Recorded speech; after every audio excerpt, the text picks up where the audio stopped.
My dear students, कैसे हैं आप सभी। आई होप आप सभी अच्छे होंगे और आप सबकी स्टडी जो है वो भी बहुत अच्छे से चल रही होगी। बच्चों, हमने इससे पिछली वीडियो में जो हमारी क्लास 6 की न्यू वाली एनसीईआरटी बुक है exploring society India and beyond, तो उसमें हमने जो सेकंड चैप्टर है उसको शुरू किया था, जिसमें हमने पार्ट फर्स्ट में ओशियंस के बारे में डिस्कस किया था। इसमें हमने समझा था कि ओशियंस क्या होते हैं, ओशियंस के कौन कौन से डिफरेंट टाइप्स होते हैं। तो बच्चों, आज की वीडियो में हम इस चैप्टर का पार्ट सेकंड और ये आपका लास्ट पार्ट है इस चैप्टर का, इसमें हम कॉन्टिनेंट्स के बारे में डिस्कस करने वाले हैं कि कॉन्टिनेंट्स बच्चों क्या होते हैं और कौन कौन से डिफरेंट टाइप्स के कॉन्टिनेंट्स हमें देखने के लिए हमारे वर्ल्ड मैप पे, हमारी अर्थ पे मिलते हैं। तो चलिए बच्चों, वीडियो की शुरुआत करते हैं।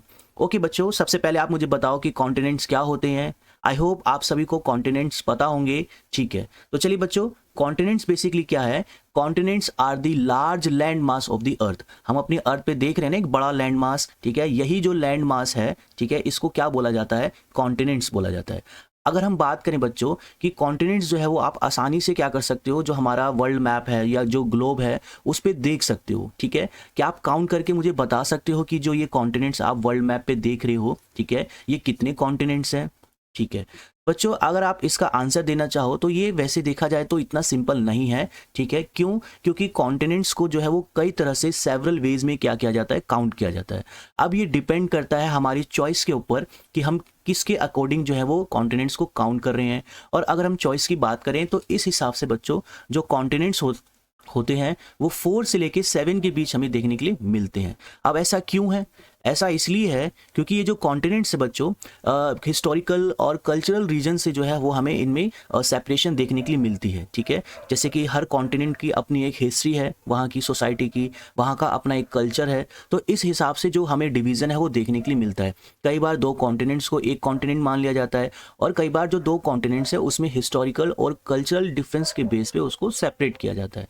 अब जो ये ओशियंस और जो हमारे क्या कहते हैं कॉन्टिनेंट्स है, इनका जो सेपरेशन है ये डिपेंड करता है किसके ऊपर बच्चों, कि उस कॉन्टिनेंट का जो क्लाइमेट है वो कैसा क्लाइमेट है। सपोज आप देखो, अफ्रीका का जो क्लाइमेट है वो एशिया के और यूरोप के क्लाइमेट से क्या है, डिफरेंट है ना। और जो एंटार्क्टिका का क्लाइमेट है वो बाकी के जो आपके एशिया, अफ्रीका है, लैटिन अमेरिका या आप सपोज नॉर्थ अमेरिका और साउथ अमेरिका, वहाँ के जो है क्लाइमेट से डिफरेंट है। तो इस तरीके से जो हमें ये डिफरेंट डिफरेंट ओशियंस और डिफरेंट डिफरेंट जो कॉन्टिनेंट्स देखने के लिए मिलते हैं, इसमें हमें डिफरेंट क्लाइमेट्स, ठीक है, different types of animals, plants और पीपल भी हमें देखने के लिए मिलते हैं। तो इसी डिफरेंशिएशन के बिहाफ पे जो ओशियंस हैं बच्चों, जो कॉन्टिनेंट्स हैं, उनका सेपरेशन किया जाता है। ठीक है, अगर हम बात करें बच्चों तो यहाँ पे आपके सामने एक लिस्ट है। आप देखो, इस लिस्ट में देख सकते हो कि जो कॉन्टिनेंट्स हैं वो 4 से लेके, है ना, 4 कॉन्टिनेंट से लेके आपके 7 कॉन्टिनेंट के बीच में जो है लिस्ट इसकी प्रिपेयर की जाती है। अगर हम बात करें 4 कॉन्टिनेंट्स में कौन कौन से कॉन्टिनेंट्स को इंक्लूड किया जाता है, तो आप ध्यान से देखो बच्चों, इसमें एक हो गया आपका अफ्रीका। ठीक है, इसमें अफ्रीका और यूरेशिया। ठीक है, अगर आप ध्यान से देखो तो इसमें अफ्रीका और यूरेशिया में भी बेसिकली बच्चों अगर हम बात करें तो ये 2 वर्ड से मिलकर बना है। एक है आपका यूरोप, ठीक है, और उसके बाद प्लस एशिया। तो जब हम यूरोप और एशिया को ऐड कर देते हैं तो वो क्या बन जाता है, यूरेशिया बन जाता है। उसके बाद इसमें सेकंड कॉन्टिनेंट है America, third continent is Antarctica and fourth is Australia. तो इस तरीके से बच्चों आप देख रहे हो कि इस जो 4 कॉन्टिनेंट्स की लिस्ट है इसमें 4 कॉन्टिनेंट्स को इंक्लूड किया गया है। और ऐसा क्यों हो रहा है? क्योंकि इसमें अफ्रीका, यूरोप और एशिया को एक ही कॉन्टिनेंट माना गया है। राइट। अगर उसके बाद बच्चों हम बात करें कि 5 कॉन्टिनेंट्स में कौन कौन से इंक्लूड होते हैं कॉन्टिनेंट्स, तो इसमें आपका एक अफ्रीका है, ठीक है, दूसरा अमेरिका, तीसरा अंटार्कटिका, चौथा ऑस्ट्रेलिया और 5वां यूरेशिया। अब आप बच्चों इसमें अगर ध्यान से देखो तो इसमें अफ्रीका और यूरेशिया को अलग अलग कॉन्टिनेंट माना गया है, इसलिए ये 5 कॉन्टिनेंट्स हो जाते हैं। इसके बाद अगर हम बात करें तो 6 कॉन्टिनेंट्स भी माने जाते हैं। अब 6 कॉन्टिनेंट्स में अफ्रीका, अंटार्कटिका, ऑस्ट्रेलिया, यूरेशिया और नॉर्थ अमेरिका और साउथ अमेरिका, है ना। तो ये कॉन्टिनेंट्स को इंक्लूड किया जाता है। और बात करें तो 7 कॉन्टिनेंट्स भी जो है माने जाते हैं। ठीक है, अगर 7 कॉन्टिनेंट्स में बच्चों हम देखें तो इसमें कौन कौन से कॉन्टिनेंट्स इंक्लूड होते हैं, Africa, Antarctica, Asia, Australia, Europe, north America and आपका साउथ अमेरिका। तो यहाँ पे आप देखोगे, यहाँ पे अफ्रीका और एशिया को जो है वो अलग माना गया है, अफ्रीका, एशिया, ठीक है, और यूरोप। इसके साथ साथ इसमें अमेरिका को भी जो है अलग अलग कॉन्टिनेंट्स को किया गया है डिवाइड, जैसे कि नॉर्थ अमेरिका और साउथ अमेरिका। अगर हम बच्चों बात करें प्रेजेंट टाइम में, तो कौन सी जो लिस्ट है वो ज़्यादा मतलब आपकी मानी जाती है, जो यूज में है, वो है आपकी ये वाली, है ना, 7 कॉन्टिनेंट्स। तो प्रेजेंट टाइम में जो ये वाली लिस्ट है उसको ज़्यादा जो है वो यूज़ में लाया जाता है, ये मोस्ट वाइडली क्या है, अडॉप्टेड है। तो अगर आपसे कोई पूछे सपोज कि बताओ कितने कॉन्टिनेंट्स हैं प्रेजेंट टाइम में, तो जो है वो कितने कॉन्टिनेंट्स माने गए हैं बच्चों, 7 कॉन्टिनेंट्स माने गए हैं। ठीक है, तो आई होप अब आपको पता लग गया होगा कि जो कॉन्टिनेंट्स हैं वो क्या होते हैं। Continents are the large land mass of the earth, and कितने कॉन्टिनेंट्स हमें देखने के लिए मिलते हैं, 4 से लेके 7 तक। लेकिन जो मोस्ट अडॉप्टेड जो लिस्ट है वो कौन सी है बच्चों, 7 कॉन्टिनेंट्स की है, जिसमें कौन कौन से कॉन्टिनेंट्स इंक्लूड है, एक बार फिर से हम रिवाइज कर लेते हैं। तो इसमें जो है mainly Africa, Antarctica, Asia, Australia, Europe, north America and south America. तो इस तरह से हमारे कितने कॉन्टिनेंट्स हो गए बच्चों, 7 कॉन्टिनेंट्स हो गए। ठीक है, आई होप अब आपको समझ में आ गया होगा। तो अब हम आगे देखते हैं। चलो बच्चों, आप मुझे बताओ, आपने ओलंपिक्स गेम्स के बारे में तो जरूर सुना होगा, है ना। ओके, आपने ओलंपिक के सिंबल के बारे में सुना है या आपने कभी देखा है ओलंपिक सिंबल कैसा होता है। आई होप आपने ओलंपिक सिंबल भी देखा होगा। क्यों? क्योंकि मेरे जो बच्चे हैं ना वो बहुत ही पढ़ने के साथ साथ खेलने में भी बहुत जो है वो आगे हैं, है ना। और बहुत सारे मेडल्स जो है वो हमारे कॉम्पिटिशन्स होते हैं स्कूल में, आप लोग लेके आते हो, हमें प्राउड फील कराते हो, हमारे स्कूल को प्राउड फील कराते हो, और आप आगे चल के हमारे देश का भी क्या करोगे, नाम रोशन करोगे। हो सकता है कि बहुत सारे बच्चे जो मेरी वीडियोस देख रहे हैं वो डिफरेंट स्पोर्ट्स में बहुत अच्छे होंगे और आगे चल के वो देश को रिप्रेजेंट करेंगे ओलंपिक में, है ना। करोगे ना? बिल्कुल आपको करना है, देश के लिए मेडल लेके आना है और देश का जो नाम है वो पूरी दुनिया में रोशन करना है। तो चलो बच्चों, अगर हम बात करें ओलंपिक सिंबल की, तो ओलंपिक सिंबल कैसा देखने के लिए मिलता है, वो हमें कुछ इस तरीके से बच्चों, ठीक है, ये जो आप देख रहे हो ना, कुछ इस तरीके से ये हमें ओलंपिक का सिंबल देखने के लिए मिलता है। अब बच्चों इसमें काउंट करो कितने रिंग्स हैं। अगर आप इसको काउंट करोगे तो देखो कितने रिंग्स हैं, 1 2 3 4 एंड 5, है ना। ओलंपिक के सिंबल में 5 रिंग्स हैं। अब बच्चों आप मुझे बता सकते हो कि ये 5 रिंग्स ही क्यों है, 3 क्यों नहीं है, 4 क्यों नहीं है, 6 क्यों नहीं है, 7 क्यों नहीं है, है?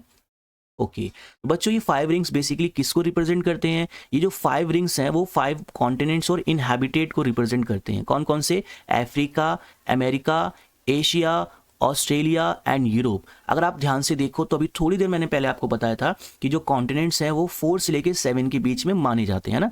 4 से लेके आपके 7 के बीच में जो है कॉन्टिनेंट्स को माना जाता है। और मोस्टली जो कौन सी लिस्ट अडॉप्ट हमने की हुई है वो 7 कॉन्टिनेंट्स की अडॉप्ट की हुई है। लेकिन अगर बच्चों ओलंपिक्स की बात करें तो ओलंपिक्स में बेसिकली 5 जो कॉन्टिनेंट्स हैं उनको माना गया है। कौन कौन से? Africa, America, Asia, Australia and Europe. क्या आप मुझे बता सकते हैं इसमें कौन से जो कॉन्टिनेंट्स हैं वो 2 आपको कम देखने के लिए मिल रहे हैं? हाँ राइट बच्चों, तो बेसिकली अमेरिका, है ना। अमेरिका को इसमें सिंगल कॉन्टिनेंट मान लिया गया है, जो कि आपका नॉर्थ अमेरिका, ठीक है, प्लस आपका साउथ अमेरिका, ठीक है। तो नॉर्थ और साउथ अमेरिका को इसमें ज्वाइंट यानी कि एक कॉन्टिनेंट जो है वो बच्चों माना गया है। इसलिए टोटल कितने कॉन्टिनेंट्स हो जाते हैं? टोटल कॉन्टिनेंट्स हो जाते हैं बच्चों 5, ठीक है। चलो बच्चों, अब हमने बहुत सारी पढ़ाई कर ली, है ना। पढ़ते पढ़ते अब हम बोर हो गए होंगे, तो चलिए अब हम गेम खेलते हैं, है ना। खेलने के लिए रेडी हो आप सभी? गेम के नाम पे तो सारे एकदम हो जाते हैं ना। तो चलो बच्चों, गेम ये है कि आपके सामने ये पिक्चर है और इस पिक्चर में आपको डिफरेंट कॉन्टिनेंट्स को क्या किया गया है, रिप्रेजेंट किया गया है बॉक्सेस के थ्रू। आपको क्या करना है, आपको वीडियो को पॉज करके जो ये बॉक्सेस हैं इसको काउंट करना है और उसके बिहाफ पे फिर आपको रैंकिंग देनी है, ठीक है। आप वीडियो को पॉज करेंगे और उसको काउंट करेंगे, या फिर आप अपने सर के साथ भी काउंट कर सकते हैं। तो चलिए गेम की शुरुआत करें। ओके चलो, सबसे पहले बच्चों गेम की शुरुआत करते हैं। तो आपको कहाँ पे सबसे ज़्यादा बॉक्सेस दिख रहे हैं, देखने के लिए मिल रहे हैं? तो हम सबसे पहले इसको काउंट करते हैं। तो स्टार्ट करते हैं। कितना हुआ? 1 2 3 4 5 6 7 8 9 10 11 12 13 14 15 16 17 18 19 20 21 22 23 24 25 26 27 28 29 30 31 32 33 34 35 36 37 38 39 40 41 42 43 44 45 46 47 48 49 50 51। तो यहाँ पे बच्चों कितने बॉक्सेस आपको देखने के लिए मिल रहे हैं? 51 बॉक्सेस देखने के लिए मिल रहे हैं। अब हम यहाँ पे काउंट करते हैं फटाफट। 1 2 3 4 5 6 आपका 6 7 8 9 10 11। यहाँ पे कितने बॉक्सेस हैं बच्चों? यहाँ पे है आपके टोटल 11 बॉक्सेस, ठीक है। उसके बाद हम इधर काउंट करते हैं। अब 1 2 3 4 5 6 7 8 9 10 11 12 13 14 15 16 17 18 19 20 21, 22, 23, 24, 25, 26, 27, 28, 29, 30। तो यहाँ पे कितने बॉक्सेस हैं बच्चों? यहाँ पे आपके टोटल 30 बॉक्सेस हैं, ठीक है। अब हम इधर काउंट करते हैं 1 2 3 4 5 6 7 8। यहाँ पे कितने बॉक्सेस हैं आपके बच्चों? यहाँ पे है टोटल 8 बॉक्सेस, ठीक है।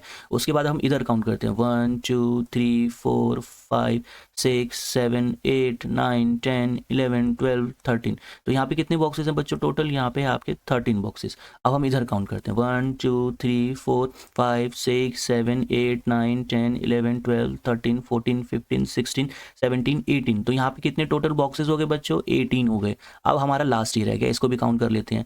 तो यहाँ से शुरू हो रहा है बच्चों 1 2 3 4 5 6 7 8 9 10 11 12 13 14 15 16 17 18 19 20 21। तो यहाँ पे टोटल कितने बॉक्सेस हो गए? यहाँ पे हो गए आपके 21।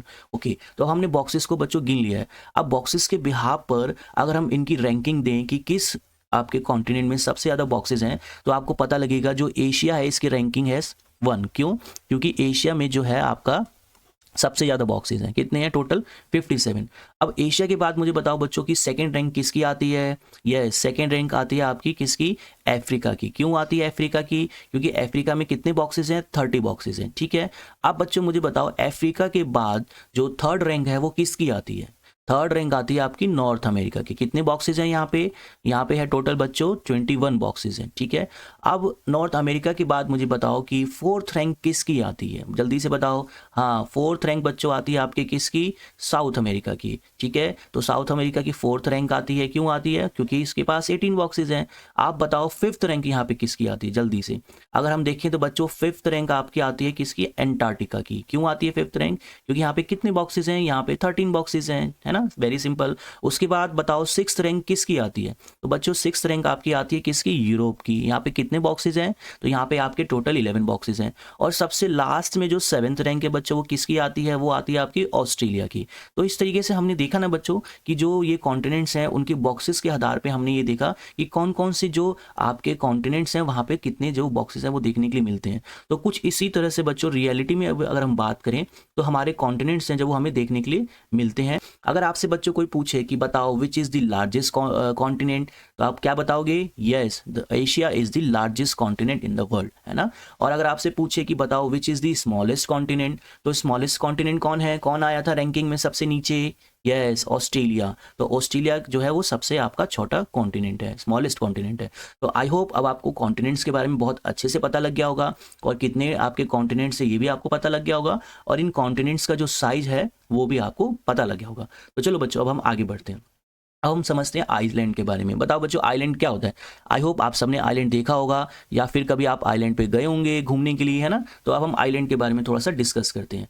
बच्चों अगर हम बात करें आइलैंड क्या होता है, आइलैंड बेसिकली जो हमारा लैंड है ना, जो हमारा लैंड है उसका एक पीस होता है, ठीक है। उसके पीसेज होते हैं जो कि कंप्लीटली जो वाटर है उससे क्या होते हैं? सराउंडेड होते हैं, ठीक है। आप देख सकते हो अपनी स्क्रीन पे ये जो इमेजेस आपको दिख रही है ये क्या है? आइलैंड्स की इमेजेस हैं, ठीक है। अगर हम बात करें आइलैंड, तो आइलैंड जो है वो बड़ा भी हो सकता है, बिग भी हो सकता है, स्मॉल भी हो सकता है, ठीक है। और जो आइलैंड होता है बच्चों वो मेन लैंड से क्या होता है? कनेक्टेड नहीं होता, ठीक है। जो मेन लैंड होती है वो उससे कनेक्टेड नहीं होता, वो उससे सेपरेटेड होता है और अपना चारों तरफ से बेसिकली वाटर से क्या होता है? कवर्ड होता है, ठीक है। इसके बाद अगर हम बात करें तो पूरे वर्ल्ड में बताओ सबसे बड़ा जो आइलैंड है वो कौन सा है? वो है ग्रीनलैंड, है ना। Greenland is the largest island in the world, ठीक है। उसके बाद अगर हम बात करें बच्चों तो इंडिया में भी, है ना, आइलैंड्स हमें देखने के लिए मिलते हैं। क्या आपको पता है इंडिया में मोर देन जो 1300 जो स्मॉल आइलैंड्स हैं वो हमें देखने के लिए मिलते हैं। और ये जो आइलैंड्स है बच्चों ये ग्रुप्स में हैं और जो कि बेसिकली 2 ग्रुप्स में हमें देखने के लिए मिलते हैं। कौन कौन से 2 मेजर ग्रुप्स हैं? एक है आपका Andaman and Nicobar island, I hope आप सबने सुना होगा। और अंडमान निकोबार आइलैंड कहाँ पे है? आपका बे ऑफ बंगाल में है। और दूसरा आपका आइलैंड ग्रुप है बच्चों वो है आपका लक्षद्वीप, जो कि कहाँ पे? अरेबियन सी में है। आप इस मैप में देख सकते हो कहाँ पे अंडमान आइलैंड, ये देखो ये रहा हमारा अंडमान आइलैंड एंड निकोबार, ठीक है। Andaman and Nicobar island group. यहाँ पे बच्चों कई सारे आइलैंड्स जो है वो छोटे छोटे आइलैंड्स आपको देखने के लिए मिलेंगे। और जो कहाँ पे है ये आपका? ये है आपका बे ऑफ बंगाल में, है ना। इससे पिछली वीडियो में मैंने आपको बताया था कि बे क्या होती है, ठीक है। उसके बाद अगर आप इधर की साइड देखो आपका लेफ्ट साइड, तो लेफ्ट साइड में भी आपको आइलैंड्स कुछ छोटे छोटे दिख रहे होंगे। ये देखो ये छोटे छोटे क्या है? आइलैंड्स हैं। और ये आइलैंड ग्रुप्स को क्या बोला जाता है? लक्षद्वीप आइलैंड्स बोला जाता है बच्चों, ठीक है। और ये कहाँ पे है? ये आपका अरेबियन सी में है। तो इंडिया में भी 2 मेजर आइलैंड्स हैं। अगर आप ध्यान से देखो तो ये जो बड़ा आपका लैंड है इंडिया, इससे क्या है सेपरेटेड है ना। इंडिया क्या है, इंडिया जो है वो मेन लैंड है, लेकिन ये छोटे छोटे आइलैंड्स क्या हैं बच्चों, सेपरेटेड हैं। और आप देखोगे कि इसके चारों ओर ये किससे घिरे हुए हैं, ये चारों ओर जो है ये सराउंडेड है वाटर से, है ना। दिख रहा है ना आपको, ये चारों ओर किससे सराउंडेड है, ये वाटर से सराउंडेड है। और मेन लैंड से भी क्या हो रखे हैं, सेपरेटेड हो रखे हैं। तो इन्हीं को बच्चों क्या बोला जाता है, आइलैंड्स बोला जाता है। आई होप आपको आइलैंड्स समझ में आ गया होगा। अब हम जो नेक्स्ट टॉपिक डिस्कस करने वाले हैं बच्चों, वो है आपका द इंडियन अंटार्कटिका प्रोग्राम। अब ये इंडियन अंटार्कटिका प्रोग्राम क्या है, आप ये सोच रहे होंगे, तो चलो बच्चों हम इसको देखते हैं। देखो 1981 से अगर हम बात करें तो इंडियन अंटार्कटिका प्रोग्राम जो है बच्चों वो एक्सप्लोरिंग कर रहा है, वो चल रहा है हमारा अंटार्कटिका कॉन्टिनेंट में। क्यों चल रहा है, क्योंकि हम वहाँ पे रिसर्च कर रहे हैं कि वहाँ का जो कोल्ड क्लाइमेट है, हार्श जो वहाँ का इन्वायरमेंट है, इतनी ज़्यादा वहाँ पे ठंड होती है, ठीक है। तो उसको लेके जो है वो इंडियन जो गवर्नमेंट है वहाँ पे जो हमारे साइंटिस्ट हैं वो एक्सप्लोर कर रहे हैं, वो रिसर्च कर रहे हैं, वहाँ के इन्वायरमेंट को, वहाँ के क्लाइमेट को पढ़ रहे हैं। सिर्फ इंडिया ही नहीं, कई सारे देशों का बच्चों वहाँ पर जो है रिसर्च प्रोग्राम चल रहा है अंटार्कटिका में। अगर हम बात करें इंडिया का जो है 1983 में एक आपका प्रोग्राम स्टार्ट किया गया था, वहाँ पे एक स्टेशन बनाया गया था और उस स्टेशन का नाम क्या है, दक्षिण गंगोत्री, ठीक है। ये आपके एग्जाम में क्वेश्चन आ सकता है बिल्कुल। ये बताओ इंडिया का जो 1983 में अंटार्कटिका प्रोग्राम शुरू किया गया था फर्स्ट, उसका क्या नाम था, उसका नाम था दक्षिण गंगोत्री। बाद में दो और जो प्रोग्राम्स हैं, दो और जो आपके वहाँ पे स्टेशन बेसिस हैं उसको स्टैब्लिश किया गया था, और पहला क्या था, दक्षिण गंगोत्री। अगर हम बात करें तो इसमें 40 जो टीम्स हैं इंडियन साइंटिस्ट की, ठीक है, वो वहाँ पर जो है रिसर्च कर रही है, ठीक है, उस रीजन को देख रही है कि वहाँ पे जो क्लाइमेट है उसका इवोल्यूशन कैसे हुआ और वहाँ का जो एनवायरनमेंट है वो कैसे है। तो इस तरह से जो है इंडियन गवर्नमेंट का वहाँ पे एक अंटार्कटिका प्रोग्राम चल रहा है, और कई सारे और कंट्रीज भी जो है बच्चों वहाँ पर जो है प्रोग्राम अपना कर रहे हैं, रिसर्च कर रहे हैं। जो अंटार्कटिका है वहाँ पे ह्यूमंस नहीं रहते हैं। क्यों नहीं रहते ह्यूमंस, क्योंकि वहाँ का जो क्लाइमेट है वो इतना ज़्यादा एक्सट्रीम कोल्ड है कि वहाँ पे रहना बहुत मुश्किल है, और साथ ही साथ जो इन्वायरमेंट के सेफ्टी के लिए उसको बचाने के पर्पज से भी वहाँ पे ह्यूमन एक्टिविटीज़ जो है बच्चों वो अलाउ नहीं है। आप वहाँ पे घूमने जा सकते हो, वो भी बहुत सारी रेस्ट्रिक्शंस के साथ, ठीक है। और वहाँ पे बेसिकली रिसर्च वगैरह चलती है कि वहाँ के इन्वायरमेंट को कैसे जो है वो स्टडी करें, ठीक है। चलो अब बच्चों हमने कॉन्टिनेंट्स देख लिए, ओशियंस देख लिए, अब हम डिस्कस करने जा रहे हैं, बहुत ही इंटरेस्टिंग पार्ट है ओशियंस एंड लाइफ की। ओशियंस में जो आपको पता है ना कि ओशियंस में भी हमें लाइफ देखने के लिए मिलती है। अगर हम बात करें जो हमारे कॉन्टिनेंट्स और ओशियंस हैं वो हमारे इन्वायरमेंट का काफ़ी इंपॉर्टेंट क्या है बच्चों, पार्ट है, ठीक है। ओशियंस की अगर हम बात करें तो क्या आपको पता है, मैंने आपको पिछली वीडियो में भी बताया था कि जो हमारे कॉन्टिनेंट्स पे जो रेन होती है, जो बारिश होती है, उसमें ओशियंस का बहुत इंपॉर्टेंट क्या होता है, रोल प्ले होता है। और साथ ही साथ जो ओशियंस हैं वो हमारे अर्थ के वाटर साइकिल का जो है वो भी बहुत इंपॉर्टेंट क्या है, हिस्सा है। अगर हम बात करें तो बेसिकली जो वर्ल्ड का ऑक्सीजन है ना, ऑक्सीजन आप सबको पता है कितना इंपॉर्टेंट है। हम ऑक्सीजन के बिना तो बिल्कुल भी जिंदा नहीं रह सकते हैं। तो ये जो ऑक्सीजन पूरे वर्ल्ड में हमें देखने के लिए मिलता है, क्या आपको पता है कि इस टोटल ऑक्सीजन का जो हाफ से भी ज़्यादा जो ऑक्सीजन है वो कहाँ से प्रोड्यूस किया जाता है, वो आपके ओशियंस का जो फ्लोरा है, यानी कि वहाँ पे जो आपका प्लांट्स हमें ओशियंस में देखने के लिए मिलते हैं वहाँ से प्रोड्यूस होता है। तो इसीलिए ओशियंस को प्लैनेट्स लंग्स भी कहा जाता है। क्या कहा जाता है, प्लैनेट्स लंग्स। अब आपसे कोई क्वेश्चन करेगा कि बताओ कि which is the planets lungs, तो बेसिकली क्या है, हमारे प्लैनेट का लंग किसे कहा जाता है, वो ओशियंस को कहा जाता है। और क्यों कहा जाता है बच्चों, क्योंकि जो पूरे वर्ल्ड में अगर हम ऑक्सीजन को देखें तो उससे हाफ से भी ज़्यादा यानी 50% से भी ज़्यादा ऑक्सीजन का जो प्रोडक्शन होता है वो बेसिकली ओशियंस के जो आपके फ्लोरा है, यानी कि उसमें जो प्लांट्स हैं वहाँ से होता है, ठीक है। अब उसके बाद अगर हम बात करें तो ये ओशियंस जो हैं, जो ये सी है, ये काफ़ी इंपॉर्टेंट है एक जगह से दूसरी जगह माइग्रेट करने में। और आज हम देखें तो पहले भी और प्रेजेंट टाइम में भी जो मैक्सिमम ट्रेड होता है ना, कहीं पे कोई सामान बनता है वो दूसरे कंट्री में भेजते हैं, हम लोग एक्सपोर्ट करते हैं, इंपोर्ट करते हैं। तो ये जो गुड्स का एक्सपोर्ट और इंपोर्ट होता है मैक्सिमम, वो आज भी कहाँ से होता है, वो ओशियन से होता है, वो सीज से होता है। तो इस तरह से ये हमारे लिए काफ़ी इंपॉर्टेंट हो जाते हैं। उसके बाद बच्चों अगर हम बात करें तो ओशियंस जो है वो काफ़ी इंपॉर्टेंट है फूड के लिए भी, है ना, फिशिंग वगैरह, सी फूड्स लोग खाते हैं, ठीक है। तो ओशियंस जो है वो फूड के पर्पज से भी बहुत इंपॉर्टेंट है। ओशियंस ने बच्चों बेसिकली जो हमारे डिफरेंट कल्चर्स हमें देखने के लिए मिलते हैं, जो कोस्टल रीजन है, कोस्टल रीजन किसे बोला जाता है, कोस्टल रीजन बेसिकली जो सी के नियर रीजन होता है, ठीक है, उसको बोला जाता है। तो कोस्टल रीजन में जो वहाँ के लोग हैं, वहाँ का जो कल्चर है, उसको भी जो है ओशियंस है वो क्या करते हैं, नरिश्ड करते हैं। जैसे अगर हम बात करें तो हमारे इंडिया में जो कोस्टल रीजन है, जैसे कि आपका गोवा है, कर्नाटका है, आंध्र प्रदेश है, वेस्ट बंगाल है, या उड़ीसा है, या फिर आप इधर जो है आंध्र प्रदेश आ जाओ, तमिलनाडु आ जाओ, केरला आ जाओ, तो यहाँ पे जो कोस्टल रीजन है तो आपको एक यहाँ पे कल्चर जो है वो बच्चों देखने के लिए मिलेगा, जो कि मेनली इन्फ्लुएंस्ड है किससे, ओशियंस से, ठीक है। इसके बाद बच्चों अगर हम बात करें नेक्स्ट जो हमारा टॉपिक है, आपको पता है कि जो ओशियन डे है वो भी सेलिब्रेट किया जाता है। जैसे अभी हमने रिसेंटली जो है आपका अर्थ डे सेलिब्रेट किया है ना। तो आपको पता है कि जो वर्ल्ड ओशियन डे है वो कब मनाया जाता है और क्यों मनाया जाता है। चलो मैं आपको बताता हूँ। जो वर्ल्ड ओशियन डे है बच्चों, वो हर साल 8 जून को मनाया जाता है ना। अभी आपका क्या चल रहा है, अभी जो मैं वीडियो बना रहा हूँ तो आपका अप्रैल चल रहा है, जो आने वाला मंथ है, जब समर ब्रेक होगा आप सब घर पे होंगे, है ना। तो उस टाइम में बेसिकली जो है 8 जून को हर साल हम लोग क्या करते हैं, ocean day, world ocean day celebrate करते हैं, जो कि यूनाइटेड नेशन ने क्या किया है, इसको अनाउंस किया है। क्यों करते हैं, वो इसलिए करते हैं ताकि जो ओशियन का हमारी लाइफ में इंपॉर्टेंट रोल है, ठीक है, डे टू डे लाइफ में हम उसको क्या कर सकें, रिमाइंड कर सकें, क्योंकि ओशियंस जो है वो हम सब के लिए बहुत ही इंपॉर्टेंट है बच्चों। क्यों, क्योंकि आपको पता है ऑक्सीजन के पर्पज से भी हमारे प्लानट के लंग्स हैं, ठीक है, जो ओशियंस हैं, और ये फूड का भी एक बहुत बड़ा सोर्स है, मेडिसिन का भी बहुत बड़ा सोर्स है, और इस तरह से जो हमारा बायोस्फीयर है उसमें भी ओशियंस जो है वो बहुत ही इंपॉर्टेंट रोल प्ले करते हैं, ठीक है। तो इसीलिए हम हर साल 8 जून को आपका वर्ल्ड ओशियंस डे क्या करते हैं, सेलिब्रेट करते हैं। अगर हम बात करें बच्चों प्रेजेंट टाइम में, आपको पता है कि बहुत सारी ह्यूमन एक्टिविटीज़ के कारण जो हमारे ओशियंस हैं वो अंडर थ्रेट आ गए हैं। अंडर थ्रेट मतलब उसको बहुत नुकसान हमें देखने के लिए मिल रहा है। जैसे कि हमने वाटर पोल्यूशन देखा है, कई सारी जो रिवर हैं वो पोल्यूटेड हो गई हैं ना, उसमें बहुत सारा गार्बेजेस, केमिकल इंडस्ट्रीज़ का जो हमारा वेस्टेज होता है हम उसमें उसको थ्रू कर देते हैं, फेंक देते हैं, जिससे जो हमारी रिवर्स हैं वो क्या हो गई है, धीरे धीरे डेथ हो रही हैं, ठीक है, और वो धीरे धीरे खत्म हो रही हैं, पोल्यूटेड हो रही हैं। तो इसी तरीके से बच्चों जो हमारा ओशियन है वो भी हमें, उसमें भी पोल्यूशन लगातार बढ़ता जा रहा है, जिसके कारण वो अंडर थ्रेट आ गया है। क्यों आ गया ऐसा, क्योंकि आप सबको पता है कि जो फिशिंग है, ओशियंस हमारे लिए फूड के लिए कितने इंपॉर्टेंट है। तो आज की डेट में जो है बहुत ज़्यादा फिशिंग की जा रही है, क्योंकि धीरे धीरे पॉपुलेशन बढ़ रही है। तो पॉपुलेशन बढ़ेगी तो जो फूड का डिमांड है वो भी बढ़ता जाएगा। तो इससे ज़्यादा एक्सेसिव फिशिंग जो है वो हमें देखने के लिए मिल रही है हमारे सीज में, ओशियंस में, जिसके कारण जो हमारी जो वो है इन्वायरमेंट है, वो जो मैरिन लाइफ है वो धीरे धीरे क्या हो रही है, डिक्लाइन हो रही है, ठीक है। उसके साथ साथ ये हमारी रिस्पॉन्सिबिलिटी है, it is our collective responsibility कि हम लोग अपने ओशियंस को क्या करें, प्रोटेक्ट करें। क्यों, क्योंकि आप सबको पता है कि अगर हम ओशियंस को प्रोटेक्ट नहीं करेंगे तो प्रेजेंट टाइम में और आने वाले जो फ्यूचर होगा उसमें भी हमें बहुत सारी जो प्रॉब्लम्स हैं हमारे प्लानट पे, ठीक है, हमारी ह्यूमैनिटीज़ में भी देखकर अगर हम बात करें तो ह्यूमैनिटी के लिए भी एक बहुत बड़ा जो है ये प्रॉब्लम क्रिएट हो सकता है अगर हमने अपने ओशियंस को नहीं बचाया, ठीक है।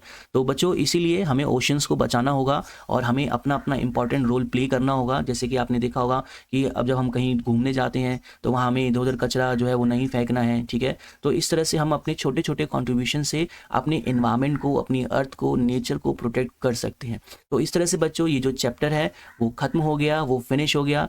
अब आई होप आपको ये चैप्टर समझ में आया होगा, जिसमें हमने ओशियंस के बारे में डिस्कस किया, उसके टाइप्स के बारे में डिस्कस किया, कॉन्टिनेंट्स के बारे में डिस्कस किया, कितने टाइप्स के साइज़ के कॉन्टिनेंट्स हैं वो भी हमने देखा, गेम के थ्रू हमने समझा, है ना, आपको काफ़ी मज़ा आया होगा। उसके साथ साथ बच्चों हमने जो मैरिन लाइफ है, जो वर्ल्ड ओशियन डे है, उसके बारे में भी डिस्कस किया और ये इंपॉर्टेंट क्यों है, हम क्यों मनाते हैं, ये भी जाना। तो इस तरह से जो ये वीडियो है, जो चैप्टर है वो खत्म हो गया है। इसकी नेक्स्ट वीडियो में जो आपके क्वेश्चन आंसर्स हैं उसको मैं डिस्कस करूंगा और साथ ही साथ जो हमारा नेक्स्ट चैप्टर है उसकी भी हम लोग क्या करेंगे, शुरुआत करेंगे। तो आई होप बच्चों आपको आज की वीडियो बहुत ही पसंद आई होगी और आपने अगर मेरा चैनल अभी तक सब्सक्राइब नहीं किया है तो मेरे चैनल को सब्सक्राइब जरूर कीजिएगा, अपने फ्रेंड्स के साथ भी जरूर शेयर कीजिएगा ताकि उनको भी इतनी अच्छी अच्छी इन्फॉर्मेशन गेम्स के थ्रू जो लर्निंग है वो कर सके, है ना। और चैनल को जो मेरी वीडियो है उसको लाइक भी जरूर कीजिएगा। तो मिलते हैं बच्चों नेक्स्ट वीडियो में, तब तक के लिए आप सभी अपना ध्यान रखना, टेक केयर, बाय बाय।